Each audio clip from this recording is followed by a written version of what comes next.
بسم اللہ الرحمن الرحیم۔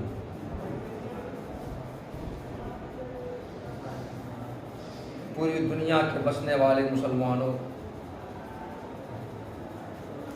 ہر سال محرم کا مہینہ آتا ہے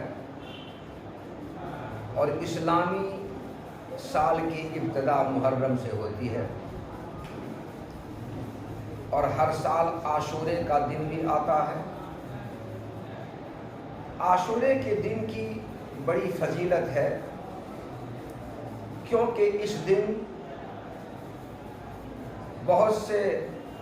اہم اور تاریخی واقعات پیش آئے ہیں۔ مثلا عاشورے کے دن حضرت آدم علیہ السلام کی ولادت ہوئی، اور عاشورہ کے دن ہی حضرت آدم علیہ السلام کی توبہ قبول ہوئی۔ عاشورہ کے دن ہی حضرت نوح علیہ السلام کی کشتی جودی پہاڑ پر لگی، اور عاشورہ کے دن ہی حضرت ابراہیم علیہ السلام پیدا ہوئے۔ حضرت یوسف علیہ السلام عاشورہ کے دن ہی کنویں سے نکالے گئے۔ حضرت یونس علیہ السلام کو عاشورہ کے دن ہی مچھلی کے پیٹ سے نجات ملی، اور عاشورہ کے دن ہی حضرت یونس علیہ السلام کی امت اللہ کے حضور روئے گڑ گڑائی، اور ان کی بھی توبہ، ان کے گناہ معاف ہوئے۔ عاشورہ کے دن ہی حضرت ایوب علیہ السلام کو مشہور مرض سے نجات ملی، اور عاشورہ کے دن ہی حضرت ادریس علیہ السلام آسمان پر اٹھائے گئے۔ عاشورہ کے دن ہی حضرت عیسیٰ علیہ السلام کی پیدائش ہوئی، اور عاشورہ کے دن ہی وہ آسمان کو اٹھائے گئے۔ عاشورہ کے دن ہی حضرت سلیمان علیہ السلام کو حکومت عطا ہوئی۔ یہ اہم تاریخی واقعات ہیں جو سیرت کی اور حدیث کی کتابوں میں یہ واقعات لکھے ہوئے ہیں، اور روایت میں یہ بھی آتا ہے کہ عاشورہ کے دن جنگلی جانور روزہ رکھتے ہیں، اور عاشورہ کے دن اسلامی تاریخ کا سب سے اندوہناک، المناک اور غمناک واقعہ کربلا پیش آیا۔ شہادت حسین رضی اللہ تعالیٰ عنہ کا واقعہ پیش آیا۔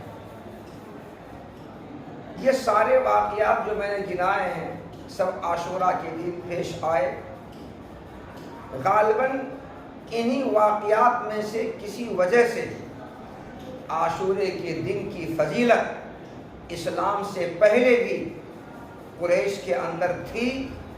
اور عاشورے کے دن کو قریش افضل مانتے تھے، بہتر مانتے تھے، اور اس دن کی فضیلت کی وجہ سے قریش اسلام سے پہلے بھی روزہ رکھا کرتے تھے۔ اور عاشورے کے دن کے روزے کے بارے میں رسول اللہ نے فرمایا کہ اگر عرفہ کے دن کا کوئی روزہ رکھتا ہے تو اس کے 2 سال کے پچھلے گناہ معاف ہوتے ہیں، اور عاشورہ کے دن اگر کوئی روزہ رکھتا ہے تو اس کے پچھلے 1 سال کے گناہ معاف ہوتے ہیں۔ تو 1 سال کے گناہ کے معافی کی بشارت اور خوشخبری رسول اللہ صلی اللہ علیہ وسلم نے سنائی، امت کو بتائی عاشورے کے دن روزہ رکھنے پر۔ قریش زمانے جاہلیت میں بھی اسلام سے پہلے عاشورہ کے دن روزہ رکھا کرتے تھے۔ رسول اللہ صلی اللہ علیہ وسلم جب ہجرت کر کے مکہ مکرمہ سے مدینہ منورہ آئے تو یہاں یہودیوں کو عاشورہ کے دن روزہ رکھتے ہوئے دیکھا۔ رسول اللہ صلی اللہ علیہ وسلم نے یہودیوں سے پوچھا کہ تم لوگ اہل کتاب ہو، اس دن کی کیا خصوصیت، کیا اہمیت ہے، کیا فضیلت ہے، اس دن تم لوگ روزہ کیوں رکھتے ہو، کیا وجہ ہے؟ تو یہودیوں نے جواب دیا کہ چونکہ اس دن حضرت موسیٰ علیہ السلام کو فرعون اور فرعونیوں سے نجات ملی تھی عاشوراء کے دن، اور فرعون کو اللہ تعالیٰ نے دریائے نیل میں غرق آب کیا تھا۔ اللہ تعالیٰ نے موسیٰ علیہ السلام کو یہ انعام دیا کہ ان کے دشمن ہلاک ہوئے، اور موسیٰ علیہ السلام کو اللہ نے ان کے دشمن سے نجات دی۔ اس انعام کے شکریہ میں ہمارے پیغمبر موسیٰ علیہ السلام نے روزہ رکھا ہے، اس لیے ان کی دیکھا دیکھی میں، ان کی نقل، ان کی پیروی، ان کی اتباع میں ہم لوگ بھی عاشوراء کے دن روزہ رکھتے ہیں۔ رسول اللہ صلی اللہ علیہ وسلم نے یہودیوں کا یہ جواب سن کر فرمایا، موسیٰ علیہ السلام تو ہمارے بھائی ہیں، بڑے بھائی ہیں، اور ہم ان کا اتباع کے تم سے زیادہ حقدار ہیں، ان کی نقل، ان کی پیروی کے تم سے زیادہ حقدار ہیں، اس لیے اگر ان کی نقل پیروی میں تم لوگ روزہ رکھتے ہو تو میں اس بات کا زیادہ حق رکھتا ہوں کہ میں بھی روزہ رکھتا ہوں۔ چنانچہ رسول اللہ صلی اللہ علیہ وسلم خود بھی عاشوراء کے دن روزہ رکھنے کا اہتمام کرنے لگے، اور صحابہ کو بھی عاشوراء کے دن روزہ رکھنے کا حکم دیا۔ یہ اہتمام اور یہ حکم رسول اللہ صلی اللہ علیہ وسلم کا عاشوراء کے دن روزہ رکھنے کا اس وقت کا تھا جب رمضان کا روزہ فرض نہیں ہوا تھا۔ رمضان کے روزے فرض ہونے سے پہلے عاشورے کے دن کا روزہ فرض تھا۔ اس فرض کو ادا کرنے کے لیے آپ صلی اللہ علیہ وسلم بھی عاشوراء کے دن روزہ رکھنے کا اہتمام کرتے تھے، اور امت کو بھی اس کا حکم دیتے تھے تم بھی ایسا کرو۔ مگر دوسری طرف چونکہ رسول اللہ صلی اللہ علیہ وسلم مدینہ منورہ میں آنے کے بعد اہل کتاب یہودیوں کو دیکھا کہ یہ بھی اہل کتاب ہیں، آسمانی کتاب، آسمانی مذہب ان کے پاس ہے، اور میرے پاس بھی آسمانی کتاب، آسمانی مذہب ہے، اور مشرکوں کے پاس کوئی آسمانی مذہب، آسمانی کتاب نہیں ہے، تو مشرکوں کے مقابلے میں اہل کتاب مذہبی اعتبار سے ہم سے زیادہ قریب ہیں، اور ہم ان سے زیادہ قریب ہیں۔ اس لیے مدینہ منورہ میں قیام کے ابتدائی دنوں میں رسول اللہ صلی اللہ علیہ وسلم یہودیوں کی دلجوئی کے لیے، اہل کتاب کی دلجوئی کے لیے ان کے ساتھ ملاطفت اور موانست کے لیے کچھ کاموں میں ان کے ساتھ اشتراک رکھتے تھے، مشابہت رکھتے تھے، اور یہودیوں کا اتباع، یہودیوں کی پیروی کرتے تھے۔ چونکہ یہودی لوگ عاشوراء کے دن روزہ رکھتے تھے، اس لیے ان کی پیروی، ان کی اتباع میں رسول اللہ صلی اللہ علیہ وسلم نے روزہ رکھنا شروع کیا، تاکہ ان کے ساتھ ایک ملاطفت ہو جائے، موانست ہو جائے، اور عمل میں اشتراک ہو جائے، تشابہ ہو جائے، اور اہل کتاب رسول اللہ صلی اللہ علیہ وسلم کے مسلمانوں کے قریب ہوں، یہودی قریب ہوں۔ مگر بعد میں چل کر کے اللہ تعالیٰ کی جانب سے رسول اللہ صلی اللہ علیہ وسلم کو یہ حکم ملا کہ آپ یہودیوں کی مخالفت کیجئے، اہل کتاب کی مخالفت کیجئے، اور بعض وجہوں سے یہ مخالفت ضروری بھی تھی، اور صحابہ کرام نے آپ صلی اللہ علیہ وسلم کو توجہ بھی دلائی، اے اللہ کے رسول، آپ تو بہت سی چیزوں میں اہل کتاب کی اب مخالفت کرنے لگے ہیں، ان سے اختلاف کرنے لگے ہیں، تو وہ بھی عاشوراء کے دن روزہ رکھتے ہیں، آپ اور ہم بھی رکھتے ہیں، تو مخالفت تو نہیں ہوئی، ان کے ساتھ عملی اشتراک اور عملی تشابہ ہو گیا، تو کیا اس میں کوئی تبدیلی ہو سکتی ہے کہ مشابہت نہ ہونے پائے؟ حوال سے ہو گیا، مشابہت نہ ہونے پائے، اس میں کوئی تبدیلی ہو سکتی ہے؟ تو رسول اللہ نے فرمایا کہ ہاں بے شک۔ تو صحابہ کرام کے توجہ دلانے سے آپ صلی اللہ علیہ وسلم نے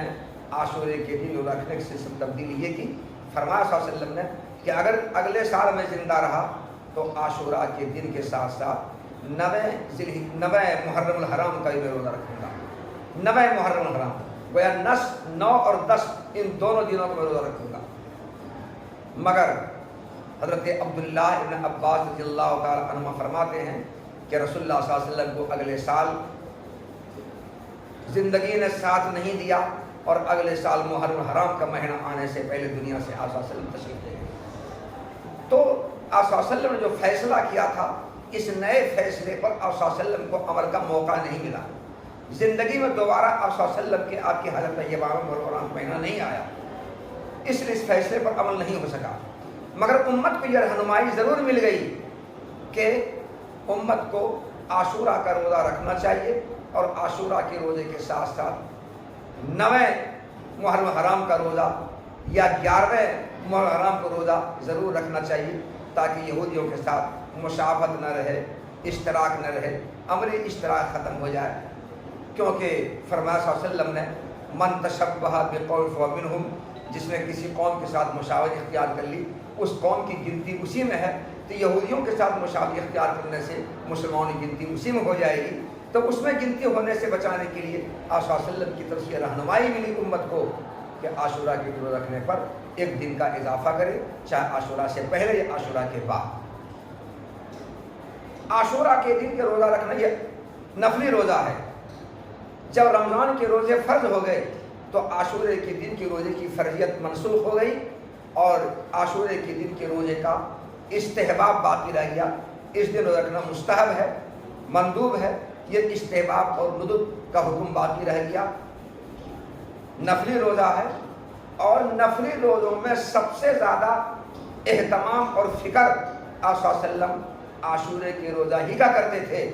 عاشورے کے روزے کا جتنا اہتمام، جتنی فکر کرتے تھے نفلی روزوں میں، اتنا کسی اور کا اہتمام، کسی اور کی فکر نہیں کرتے تھے۔ یہ بات حضرت عبداللہ بن عباس رضی اللہ تعالی عنہ فرماتے ہیں۔ لیکن بعض حضرات یہ کہتے ہیں کہ آج جو یہودی ہیں، گرچہ آپ صلی اللہ علیہ وسلم کے زمانے میں جو یہودی تھے انہی کی نسل سے ہے، انہی کے ونش سے ہے، مگر آج کے یہودیوں کے پاس اب آسمانی کتاب نہیں رہی، آسمانی مذہب نہیں رہا، اور ان کا کوئی بھی تہوار اسلامی کیلنڈر کے مطابق نہیں ہوتا ہے، کوئی بھی فنکشن اسلامی کیلنڈر کے مطابق نہیں ہوتا ہے، اور آج کے زمانے میں یہودی روزہ رکھتے بھی نہیں ہیں۔ اس لیے آج اگر کوئی روزہ یوم عاشورہ کا رکھتا ہے تو یہودیوں کے ساتھ مشابہت نہیں ہوگی، کیونکہ روزہ رکھتا ہی نہیں ہے۔ وہ رکھے تب مشابہت ہوگی، وہ نہیں رکھتا اس لیے مشابہت نہیں ہے۔ اس لیے آج اگر صرف عاشورہ کے دن روزہ رکھتا ہے تو چونکہ یہودیوں کے ساتھ تشابہ اور اشتراک کے عمل نہیں پایا جا رہا ہے، اس لیے آج کوئی حرج نہیں ہے، کوئی حرج آج نہیں ہے۔ یہ بات حضرت مولانا منظور احمد صاحب نعمانی رحمۃ اللہ علیہ فرماتے ہیں، مگر مسلم پرسنل لا بورڈ کے موجودہ صدر مولانا خالد سیف اللہ رحمانی رحمۃ اللہ علیہ کی مولانا خالد سیف اللہ رحمانی مدد اللہ العالی کی تحقیق یہ ہے کہ صرف عاشورے کے دن کا روزہ رکھنا حنفیہ کے نزدیک مکروہ ہے، حنابلہ، شوافع اور مالکیہ کے نزدیک مکروہ نہیں ہے، اور مکروہ ہے تو مکروہ تنزیہی ہے، اور کچھ فقہا کہتے ہیں مکروہ تنزیہی بھی نہیں ہے، خلاف اولا ہے، خلاف افضلیت ہے۔ لیکن بہرحال ان تمام تفصیلات سے بات معلوم ہوئی کہ آپ صلی اللہ علیہ وسلم نے عاشورہ کی روزہ رکھا ہے، اس لیے موجودہ دور میں لوگوں کو عاشورے کے دن روزہ رکھنا چاہیے، اور چونکہ آپ صلی اللہ علیہ وسلم نے اپنی خواہش ظاہر کی تھی، اس لیے اس خواہش پر عمل کرتے ہوئے ایک روزہ اور ملا لینا چاہیے۔ الحمدللہ جامعہ رحمانی خانقاہ منگیر جو ہندوستان کا مشہور و معروف تعلیمی و تربیتی ادارہ ہے، یہاں طلبہ اور اساتذہ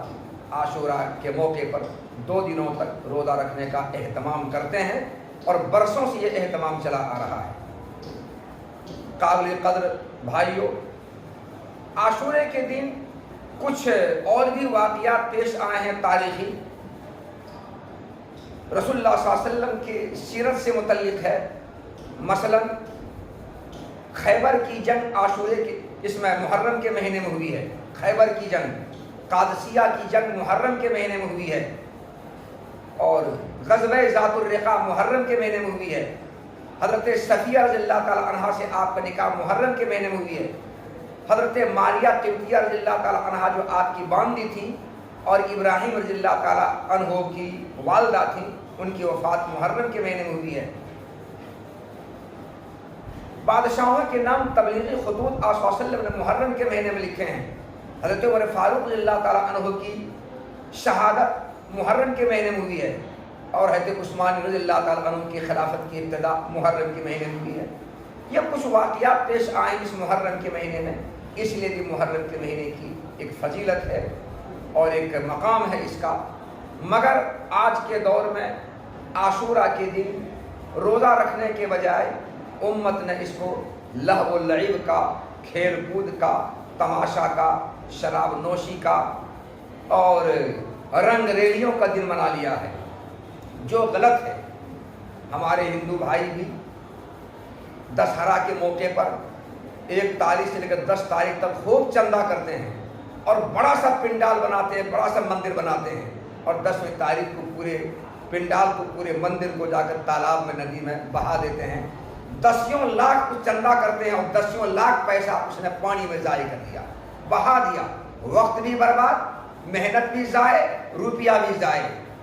ہمارے یہاں مسلمان بھائی بھی 1 محرم الحرام سے لے کر 10 محرم تک خوب چندہ کرتے ہیں، اور چندہ کر کر کے 10 لاکھ 12 لاکھ 15 لاکھ 8 لاکھ اکٹھا کرتے ہیں، اور وہ تعزیہ اور نشان اور علم بناتے ہیں، باجا لاتے ہیں، بینجو لاتے ہیں، ڈھول لاتے ہیں، پورا خرچ کرتے ہیں، اور لاسٹ میں 10ویں تاریخ کو تعزیہ اور علم تالاب میں یا جہاں بھی ہو بہا دیتے ہیں، بھسا دیتے ہیں، پھینک دیتے ہیں۔ تو مسلمانوں کو سوچنا چاہیے کہ ہم کہاں پر کھڑے ہیں۔ جو یہ ہمارے برادران وطن کا عمل ہے وہی عمل ہمارا بھی ہے۔ جیسے ان کی محنت، ان کا پیسہ، ان کی محنت، ان کا پیسہ، ان کا وقت سب ضائع ہوا 10ویں تاریخ کو، ویسے ہم لوگوں کا بھی محنت، پیسہ سب ضائع ہوا، لاکھوں لاکھ پیسہ چلا گیا۔ اس موقع پر جو چندہ ہوتا ہے محرم کے نام پر، اور اس موقع پر جو عملی خرافات اور بدعات اور واہیات ہوتے ہیں، اگر اس پیسے کو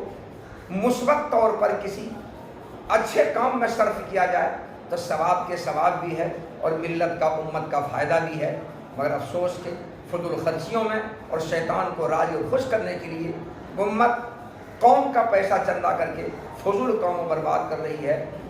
گناہ بھی ہے اور بے لذت کا گناہ ہے، کوئی فائدہ اس میں نہیں ہے۔ اس وقت ہم سب لوگوں کو اس محرم حرام کے موقع پر، عاشورہ کے موقع پر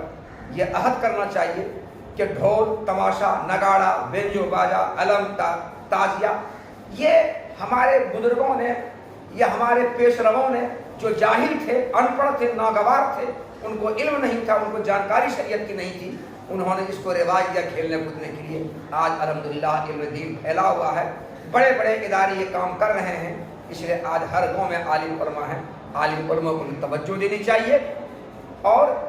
اس خرافات کا، بدعات کا، واہیات کا خاتمہ کرنا چاہیے، اور بہت سی جگہوں پر اس کا خاتمہ ہوا ہے، وہ ہم سب لوگوں کے لیے نذیر ہے، وہ ہم سب لوگوں کے لیے مثال ہے۔ ہر مسجد کے امام کو موجودہ مروجہ محرم کے خلاف تقریر کرنا چاہیے، اور جہاں صاحب اثر و رسوخ، سماج کے سرور آوردہ لوگ، معزز لوگ اور لیڈر قسم کے لوگ ہیں، ان کو عالم علماء سے رابطہ کر کے موجودہ اور مروجہ محرم کو ختم کرنا چاہیے۔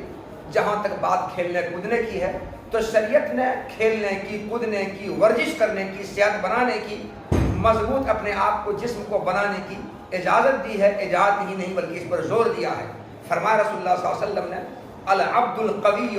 افضل من العبد الضعیف، مضبوط ترین صحت مند تندرست بندہ اللہ تعالیٰ کے یہاں کمزور بندہ سے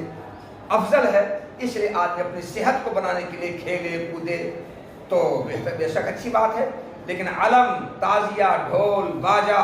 اور ناچنا، لڑکیوں کی طرح ٹھمکے لگانا، یہ سراسر ناجائز ہے، حرام ہے، گناہ کا کام لے رہے ہیں، شیطان کا ساتھ دے رہے ہیں۔ اللہ تعالی ہم سب لوگوں کو اس سے بچنے کی توفیق عطا فرمائے۔ وما توفیقی الا باللہ، والسلام۔